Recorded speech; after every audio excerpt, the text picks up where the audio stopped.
Hello HSC 26 তোমাদের জন্য B ব্রেনারের সৌজন্যে আমি শাহিন খন্দকার চট্টগ্রাম বিশ্ববিদ্যালয় থেকে এই স্পেশাল ভিডিওটি করছি। সেটা হচ্ছে তোমাদের ইংলিশ ফার্স্ট পেপারের জন্য কমপ্লিটিং স্টোরির একটা পূর্ণাঙ্গ সাজেশন, যেখানে আমরা 10টা কমপ্লিটিং স্টোরি তোমাদেরকে সাজেস্ট করছি।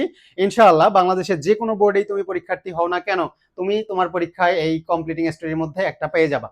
সো এই ভরসা রেখে তোমরা এই ভিডিওটা লাস্ট পর্যন্ত একটু দেখে যাও, ভিডিও খুবই সংক্ষিপ্ত হবে। সো আমরা শুধু একটু দেখবো যে আসলে তোমাদের এই 10টা পড়া আছে কিনা। তো তোমরা একটু কমেন্টে জানাই দিও যে 10টার মধ্যে তোমার কোনটা কোনটা পড়া আছে। সো এটা একটু জানাই দিও, এবং যেটা পড়া নেই সেটা আমার যদি এখানে গুরুত্ব অনুসারে প্রায়োরিটি পায়, সো সেক্ষেত্রে তোমরা অবশ্যই অবশ্যই সেটা পড়ে যাবা। একটু আমরা চলে আসি, আমরা কমপ্লিটিং স্টোরির মধ্যে প্রথমে যেটা দেখতে পাচ্ছি, the price of a false alarm, যেটাকে আমরা বলি কি আ লায়ার কাউবয়। ছোটবেলা থেকে আমরা এটা পড়ে আসছি, সেই মিথ্যাবাদী রাখালের গল্প, তাই না? সো এই মিথ্যাবাদী রাখালের গল্পটা আমরা অবশ্যই অবশ্যই পড়বো, যেহেতু মানে যদিও এটা আমাদের অনেক আগে থেকে জানা, বাট তারপরেও তোমার বাচন ভঙ্গি কিংবা তোমার হচ্ছে উপস্থাপন কৌশলের উপর নির্ভর করবে তুমি এখানে ফুল মার্কস পাবা কিনা। সো অবশ্যই ঠিক সেভাবেই তোমরা উপস্থাপন করার ট্রাই করবা, এটা খুবই গুরুত্বপূর্ণ। এবং বিভিন্ন সময় বিভিন্ন বোর্ডে এই প্রশ্নটা বা এই কমপ্লিটিং স্টোরিটা সর্বাধিকবার এসেছে। সো এরপরে আমরা দেখতে পাচ্ছি আরো common, a friend in need is a friend in deed, অর্থাৎ আমাদের কি সেই দুই বন্ধু, তাই না? সেই দুই বন্ধুর গল্প। আচ্ছা, এটা আমরা এখান থেকে পাবো, তারা গভীর জঙ্গলে চলে গেছে। হ্যাঁ, জঙ্গলে গিয়ে তারা আহ গাছে উঠে গেল একজন, আর একজন হচ্ছে তাকে হেল্প করলো না। সো এই জিনিসটাই তোমরা ভালো করে পড়ে যাও। And then the lion and the mouse, আমার মনে হয় এটা আগে যারা পড়তো তারা প্রাইমারি থেকেই পড়ে আসতো। সো সিংহ এবং হচ্ছে আমাদের সেই ইঁদুরের গল্প। সো আমরা এটাও পড়বো। এখানে ছোট বলে বা হচ্ছে যেটা আমরা খুব ভালো জানি, এটা আসবে কিনা, অনেকবার এসেছে, এই চিন্তা মাথায় নিয়ে আসা যাবে না। সো আমরা সর্বোচ্চ অ্যানালাইসিস করে তোমাদের জন্য এই সাজেশনটা রেডি করেছি।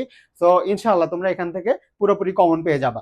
অ্যান্ড দেন গ্রাসপল লচওয়াল, এটা হচ্ছে আমাদের সেই কাকু যে কিনা তার রাজহাঁস একবারই সব ডিম পাওয়ার জন্য হচ্ছে তাকে জবাই করে, তাই না? সোনার ডিম। সো দিন শেষে ডিম আর পায় না। সো এটাও আমরা এখান থেকে দেখবো। And then the doves gift a lesson in gratitude, এটা কোনটা তোমরা মনে করতে পারো? এইটা হচ্ছে আমাদের সেই ঘুঘু আর পিঁপড়ের গল্প, আমাদের ঘুঘু অ্যান্ড পিঁপড়ের গল্প। তো এইটা আমরা অবশ্যই অবশ্যই পড়বো। তার মানে আমি এতটুকু বলতে পারি, আমাদের যে প্রথম পাঁচটা আছে এই পাঁচটাই খুবই গুরুত্বপূর্ণ। এই পাঁচটাই আমাদেরকে খুব গুরুত্ব দিয়ে পড়তে হবে। তো আশা করি তোমাদের এই পাঁচটাই পড়া আছে। যদি এই পাঁচটার মধ্যে কোনোটা না পড়া থাকে তোমরা একটু জানাইতে পারো, অথবা তোমরা না জানাইলেও নিজে থেকে পড়ে নাও। অ্যান্ড দেন আমরা বাকি আমাদের যে পাঁচটা আছে, দ্য রিওয়ার্ড অফ অনেস্টি, অর্থাৎ আমাদের সেই উটকাটার, অর্থাৎ আমাদের সেই কাঠুরে এবং জলপরি বা পরীর গল্প, তাই না? সো সেইটা, অর্থাৎ এখানে মিথ্যে বলার তার ফল কি হয়েছে, এবং সে আসলে তার সততার পুরস্কার কি পেয়েছে, তাই না? সততার পুরস্কার আর মিথ্যা বলার তিরস্কার। সো এই জিনিসটাই হচ্ছে আমাদের এই গল্পের মধ্যে আছে, এটাও আমরা ভালো করে পড়বো। And then wisdom of a Qazi, এটা তোমরা অবশ্যই একটু দেখে যাবা, খুব বেশি গুরুত্বপূর্ণ না হলেও পড়তে হবে।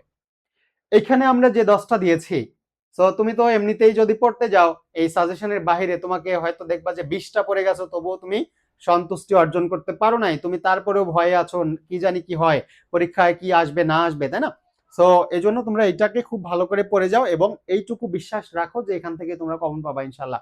অ্যান্ড দেন কিং লিয়ার অ্যান্ড হিজ ডটার্স, এই যে আমাদের কিং লিয়ার, তিনি হচ্ছে যে তার মেয়েদেরকে পরীক্ষা করছিলেন, তার মেয়েরা তাকে কতটুকু ভালোবাসে, কি করে না করে, এই জিনিসটা পরীক্ষা করা। সো এটাও তোমরা একটু পড়বা।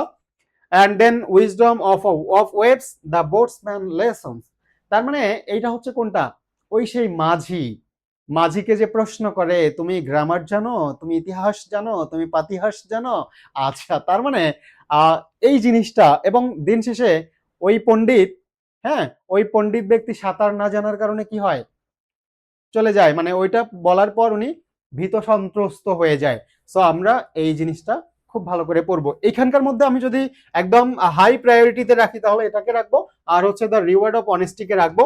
And then you are beautiful, এইটাকে রাখছি, you are beautiful as you are. এটা হচ্ছে কোনটা, আমাদের সেই কাক যে কিনা তার কালো বর্ণের জন্য কুৎসিত মনে করে নিজেকে, তাই না? এবং সে হচ্ছে ময়ূর, পিকক, এই ময়ূরকে সে খুব সুদর্শন মনে করে এবং ময়ূরের পাখা পাখা হচ্ছে নিজের মধ্যে লাগায়, কিন্তু সেখানে গিয়ে ওই যে মাইকেল মধুসূদন, তোমরা হয়তো পড়ছো, মাইকেল মধুসূদন এখানে হিন্দু থেকে খ্রিস্ট ধর্ম গ্রহণ করে। তো খ্রিস্টান ধর্ম গ্রহণ করার পরে সে বিদেশে যায়, মনে করছে হচ্ছে বাঙালিরা তার কদর করতে পারছে না, ইংরেজরা হচ্ছে তার কদর করবে, কিন্তু ওখানে গিয়ে দেখে সে দুগ্ধপোষ্য শিশু হয়ে গেছে। হ্যাঁ, ইংরেজের যে বাচ্চাটা মাত্র হচ্ছে এখনো হিসু করে, সেই বাচ্চাটা যে ইংলিশ বলে, এই বেটা হচ্ছে সেই ইংলিশও বলতে পারে না। তো এই কাহিনী এগুলার মতোই আর কি এটা। তো অবশ্যই অবশ্যই তোমরা খুব ভালো করে এই সাজেশনটুকু ফলো করে যাবা, তাহলে আশা করি তোমাদের যে পূর্ণাঙ্গ মার্কস নিশ্চিত করার তোমরা এটা করতে পারবা। আর অবশ্যই অবশ্যই আমি একটু বলি শর্টকাটে, সেটা হচ্ছে কম্পিটিং স্টাডির ক্ষেত্রে অনেকেই টাইটেল দেয় না। সো টাইটেল না দিলে কিন্তু তুমি আসলে পুরো মার্কস পাবা না। তুমি টাইটেলটা, তোমার এখানে তো প্রশ্নের মধ্যে টাইটেল দেওয়া থাকে না, প্রশ্নে হচ্ছে 2টা বা 2.5টা লাইন দেওয়া থাকে, এরপরে সেখান থেকে তোমাকে ধারণা করতে হয় এটা কোন ধরনের গল্প এবং সেই গল্পটার টাইটেলটা কি হবে, তাই না? তো তুমি যদি টাইটেলটা লিখতে পারো প্রপারলি, টাইটেল লিখলে তুমি 1 মার্কস পাবা। এরপরে যদি তুমি শুধু ওই যে প্রশ্নে যতটুকু দেওয়া আছে ততটুকুই লিখলা শেষ, তাহলে কিন্তু এদিকে আর মার্কস পাবা না। কিন্তু যদি তুমি প্রশ্নে যতটুকু আছে এইটা লেখার পরে বাকিটুকু সম্পূর্ণ করতে পারো, একদম এক্সাক্ট যদি সম্পূর্ণ করতে পারো, তাহলে তো আলহামদুলিল্লাহ, এখানে মার্কস কাটার জায়গা নাই। আর যদি তুমি পুরোপুরি নাও করতে পারো কিন্তু লিখেছো, তুমি তখন এখানের জন্য 1 মার্কস পাওয়ার সম্ভাবনা রাখো, প্রশ্নে যতটুকু দেওয়া আছে। কিন্তু তুমি বাকিটা কমপ্লিট করো নাই, কিন্তু প্রশ্নেরটুকু লিখে রাখছো, তাহলে মার্কস পাবা না। অনেকে দেখা যায় গ্রামে গঞ্জে আমাদের অনেক টিচার আছে, তারা বলে যে তুমি হচ্ছে মানে না পারলেও টাচ করে আসবা, মানে শুধু টাচ করলে আসলে মার্কস পাওয়া যায় না। টিচাররা এমনি তুমি প্রশ্নে যা আছে ওইটাই লিখে আসছো, এটা দিয়ে হবে না। ওকে, সো আমি ভয়ভীতি দেখাচ্ছি না, আমি এতটুকু চাই যে এই ভিডিওটা যারা দেখছো তোমরা কমপ্লিটিং স্টোরি পুরোপুরি সুন্দরভাবে লিখতে পারো, এবং এই ভিডিওটা দেখার পরে এই সাজেশনটা তোমরা আশা করি পুরোপুরি মাথায় রেখে পুরো প্রিপারেশনটা নিয়ে নিবা, এবং তোমাদের হচ্ছে এইচএসসি পরীক্ষা খুব ভালো হোক, এই দোয়া এবং শুভকামনা সবার জন্য।